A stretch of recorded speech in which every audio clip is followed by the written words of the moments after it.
pessoal! Sejam muito bem-vindos para mais uma aula de Biologia. Meu nome é Joverlaine e o tema da nossa aula de hoje vai ser sobre histologia humana, que é uma ciência, que é uma área da biologia que vai estudar sobre os tecidos. É claro, pessoal, que a histologia ela pode estudar a histologia do homem e histologia das plantas, mas hoje a gente já vai ficar, só com a humana, tá certo?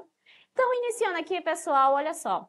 A histologia humana, do grego histos, que quer dizer tecido, mais logos, que quer dizer estudo. Então, é a ciência que estuda os tecidos. Então, quem são os tecidos e o que são? Os tecidos são formados por um grupo de células, pessoal. Quem está acompanhando as aulas viu que a gente falou sobre os níveis de organização. E a célula é a unidade funcional e estrutural do corpo humano. Então, em um conjunto de células, eu vou ter quem? Os tecidos, realizando diversas funções específicas, tá certo? Então, tecidos, com forma e funções específicas. Só que são classificados, pessoal, 4 tipos de tecidos. Temos o tecido epitelial, como vocês estão vendo aqui na imagem, que inclusive é o nosso enfoque da aula de hoje, a gente vai falar só dele. Temos o tecido nervoso, o tecido conjuntivo e o tecido muscular, as musculaturas aí, tá? Mas então, continuando, pessoal, antes de a gente adentrar no tecido epitelial, eles têm origens embrionárias. E existem 3 folhetos embrionários existentes que vão dar origem a esses tecidos e órgãos. E olha só, o tecido epitelial, pessoal, é o único que se origina dos 3 tecidos, embrionários. Temos ectoderma, mesoderma e endoderma. Então, ele aí é o que acompanha os 3. Já aqui no ectoderma, o nervoso está nele, vai ser originado dele. No mesoderma, temos o conjuntivo, o muscular, e o ectoderma, é só ele mesmo, tá? Então, continuando aqui, vamos falar agora do tecido epitelial. São formados por células justapostas, firmemente unidas entre si, com pouca substância entre elas. Ou seja, pessoal, esse tecido ele é muito unido entre si, não dando espaço para ter muita substância. Então, ele tem pouca matriz extracelular. A gente fala assim, tá? E uma das funções do tecido epitelial, pessoal, é o revestimento. Ele é uma proteção contra barreiras de agentes infecciosos, que a gente perca água. Então, ele tem essa função de revestir, tá? E olha só, pessoal, a sua estrutura mais microscopicamente. Todo esse tecido epitelial, pessoal, ele vai estar em cima de uma lâmina basal, tá? Essa lâmina basal vai se comunicar com outro tipo de tecido, que é o conjuntivo, tá? A função dessa lâmina basal, pessoal, é a capacidade de o epitelial passar, trocas de nutrientes aí entre o tecido conjuntivo, tá? Como eu falei, lâmina reticular, ele vai ficar dentro do tecido conjuntivo, só que juntando esses dois, pessoal, a gente vai ter um nome de membrana basal, tá? E uma coisa interessante, pessoal, é que esse tecido não tem vasos sanguíneos, ou seja, ele é avascular, tá? Só que ele, pessoal, ele é classificado. Então, temos 2 tipos de classificação, que é de revestimento e glandulares. Acontece que o de revestimento, pessoal, ele ainda pode ser de 2 tipos, tá? Que é o número de camadas ou a forma que ela apresenta. Qual é a diferença entre os dois, professora? O simples, pessoal, ele só vai ter uma camada apenas. Ponto. Simples, uma camada. E olha só, pessoal, uma estrutura aqui embaixo. Tá vendo essa linha aqui? Essa linha, pessoal, é a lâmina basal, tá? Ela sempre vai estar em contato aí com esse tecido epitelial. Segunda classificação é conhecida como estratificado. Professora, nome diferente, né? Sim, mas estratificado quer dizer o quê? Uma camada sobre a outra. Então, eu concluo o quê? Que o estratificado é mais de uma camada, que é diferente do simples. Já o pseudoestratificado, sabe, pessoal, você que é um estudioso aí, sabe que pseudo quer dizer falso. Então, é uma falsa camada. Quando a gente vê aqui, a gente acha que tem mais de uma camada, certo? Mas está percebendo que cada célulazinha dessa está ligado à lâmina basal? Dando aí a entender que ele só tem uma camada. Porém, o que diferencia ele é que os seus núcleos estão desordenados. Então, ele é um pseudo, ele é um falso, né, que tem camada, tá? Então, esses aí são os 3 tipos de camadas que existem no epitélio. Quanto à sua forma, pessoal, também é muito tranquilo. Pavimentoso, pavimentoso quer dizer o quê? Que ele é achatado, tá certo? Só isso. Cúbico tem forma de cúbico, tá certo? E o prismático tem uma forma de prisma, tá?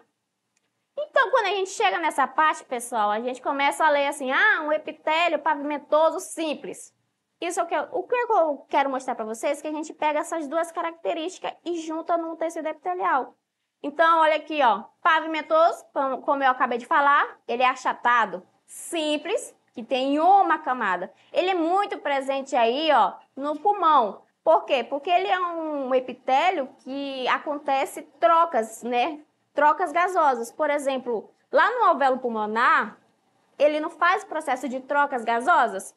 Trocas gasosas seria o quê? Eu inalo oxigênio e expiro o gás carbônico. Isso é uma troca gasosa. Então, esse epitélio pavimentoso é muito rico aí, tá? E nos vasos sanguíneos também.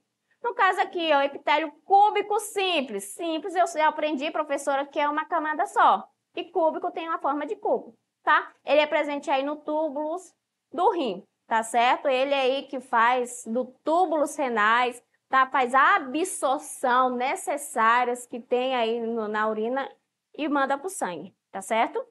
Inclusive, pessoal, a gente viu sobre o sistema excretor. Então, dando uma relembrada aqui, a biologia, ela é um segmento. Você tem que acompanhar as aulas lá do início para vocês poderem entenderem, tá? Tem uma carga aí de conhecimento para, quando a gente está falando, vocês entenderem, tá? Tem o epitélio prismático simples, mais uma vez o simples aí, quer dizer, uma camada. Prismático tem forma de prisma, tá? Ele é muito encontrado aí no estômago, onde faz aí o processo de digestão e absorção dos alimentos, tá? Aí temos os outros também. Epitélio pseudo, falso, estratificado, né? Prismático. Encontrada na mucosa nasal. Temos epitélio pavimentoso, tá vendo que ele é achatadozinho? Estratificado. Estratificado tem mais de camada. Olha aí, ó, mais de uma camada. É encontrado no esôfago.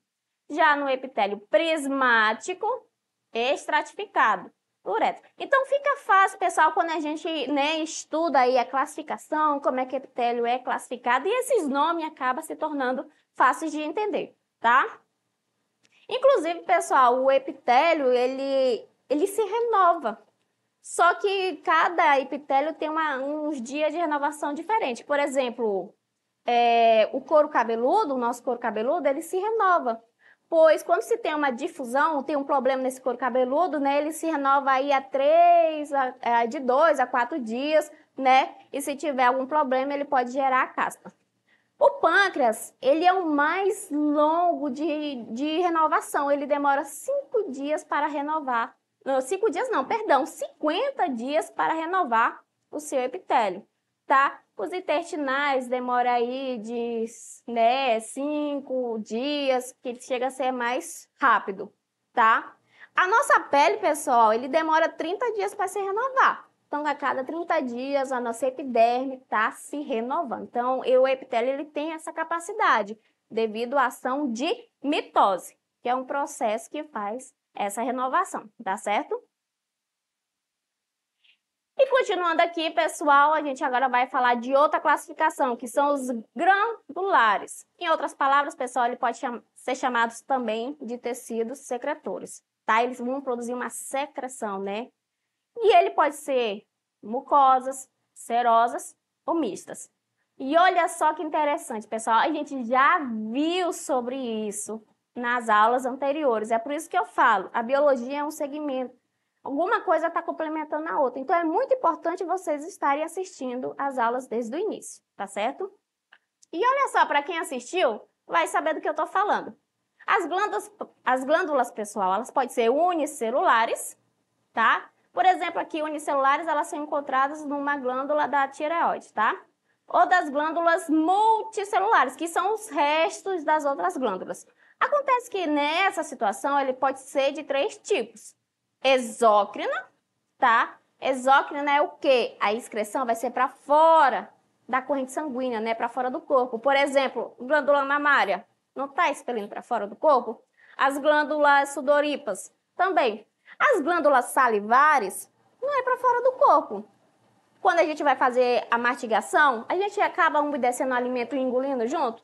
É para dentro do corpo. Mas entenda, exócrina é para fora do sangue. E vocês vão entender como. No caso aqui da endócrina, né, ele vai lançar suas secreções dentro do sangue. Aqui temos muitas glândulas que vão lançar hormônios, né, no sangue. Por exemplo, a glândula da hipófise, ela vai lançar o hormônio dentro do sangue, tá? E já a terceira glândula é a glândula mista. Ela vai fazer as duas funções, pessoal. A mesma glândula faz as duas funções. Por exemplo, o pâncreas. O pâncreas ele faz a eliminação de enzimas digestivas no estômago. Não é para dentro do sangue, tá percebendo? Quando ele faz a função de endócrina, ele está fazendo a função de liberar um hormônio chamado insulina no sangue, tá certo? Que faz aí a redução da taxa de glicose, tá? Então, a pâncreas é um exemplo de uma glândula mista, tá ok? Pessoal, com isso a gente chega na parte do epitélio de transição, tá? O que acontece nesse epitélio de transição? Ele recebe esse nome porque a forma e o número de camadas celulares visíveis variam conforme o órgão esteja relaxado ou distendido. Aqui, pessoal, é um exemplo clássico de bexiga. Lembra quando ela está cheia de urina, né? Fica ali apertado, você sente até vontade de urinar? É porque o tecido ele está muito distendido, né? Então, sua forma acaba mudando. Então, a partir do momento que ela está vazia, ela volta, né? Uma outra estrutura, uma outra forma. Então, isso é um epitélio de transição. Só que nessa situação aqui, pessoal, olha só que interessante. Devido a um agente agressor, o tecido pode ser transformado em outro, o que é denominado em metaplasia. Nesse caso aqui, pessoal, eu estou agredindo, né, o meu tecido epitelial. Por exemplo, alguém que é fumante crônico. Fuma lá o cigarro e esse cigarro ele tem componentes químicos, certo? Que está indo para o seu tecido. Só que esses componentes químicos, ele está fazendo um processo de modificação da função do tecido. No caso aqui, ele está afetando o pulmão, que consequentemente vai aí, prejudicar a sua saúde. Então, o que o cigarro está fazendo nesses tecidos? Ele está fazendo um tecido que é pseudo-estratificado se tornar pavimentoso. Então, o tecido está sendo transformado em outro, através de um agente agressor, que recebe o nome de metaplasia, tá certo? Então, é assim que acontece. Com isso, pessoal, a gente acaba aí indo para uma questão do Enem. E olha só como é que essas questões são cobradas. Isso é uma questão de 2020, pessoal, recente, certo? Os tecidos animais descritos no quadro são formados por um conjunto de células especializadas e a organização estrutural de cada um reflete as suas respectivas funções. Então, aqui a gente tem vários tecidos, tá? E olha só, de acordo com a organização estrutural dos tecidos descrita, aquele que possui a capacidade de formar barreiras contra agentes invasores e evitar a perda de líquidos corporais é o tecido. Alternativa A, ósseo. Alternativa B, conjuntivo denso. Alternativa C, conjuntivo frouxo. Alternativa D, epitelial de revestimento. Alternativa E, muscular estriado esquelético, pessoal. Bom, fica fácil de responder, até porque a gente viu sobre o tecido epitelial e a gente aprendeu o quê? Que ele é um epitélio de revestimento, ele é uma proteção que impede que agentes invasores entrem, ou então que a gente perca aí, né, o líquido. Então, alternativa correta, alternativa D. Então, pessoal, se você conhece os significados, os conceitos, você consegue se dar bem, tá? Próxima questão, e olha só como é que ele é. É uma questão do Enem, ó. Em determinadas condições patológicas, certas células podem sofrer alterações e dar origem a um novo tipo de tecido. Opa, a gente acabou de falar disso, hein? Esse processo, denominado metaplasia, é uma alteração reversível e acontece, por exemplo, nas vias respiratórias de fumantes crônicos. Nesse indivíduo, sob a ação irritante do fumo, a variedade de tecido epitelial, que normalmente reverte internamente a traqueia e os brônquios, pode ser substituída por um epitélio estratificado pavimentoso. Pessoal, a gente acabou de ver isso aí. Então, o tecido epitelial que normalmente reverte internamente os órgãos das vias respiratórias mencionados no texto é... Aqui, pessoal, eu quero saber qual era o tecido que se transformou em pavimentoso através da metaplasia. Alternativa A, era o simples pavimentoso? Alternativa B, era um simples cúbico? Alternativa C, era um pseudo estratificado? Alternativa D, é um estratificado cúbico? Alternativa E, é um transicional. Como você estudou, prestou atenção, sabe que a resposta é a alternativa C, tá? A gente viu aí que o cigarro vai fazer essa transformação de um tecido em outro. Então, de um pseudo estratificado para um pavimentoso, que consequentemente vai prejudicar aí a sua, saúde, tá ok? Bom, pessoal, então não esqueça de acessar as nossas plataformas para você rever essa aula, tá? E os outros materiais para você ficar por dentro, tá? Então a gente se encontra na próxima aula e tchau, tchau!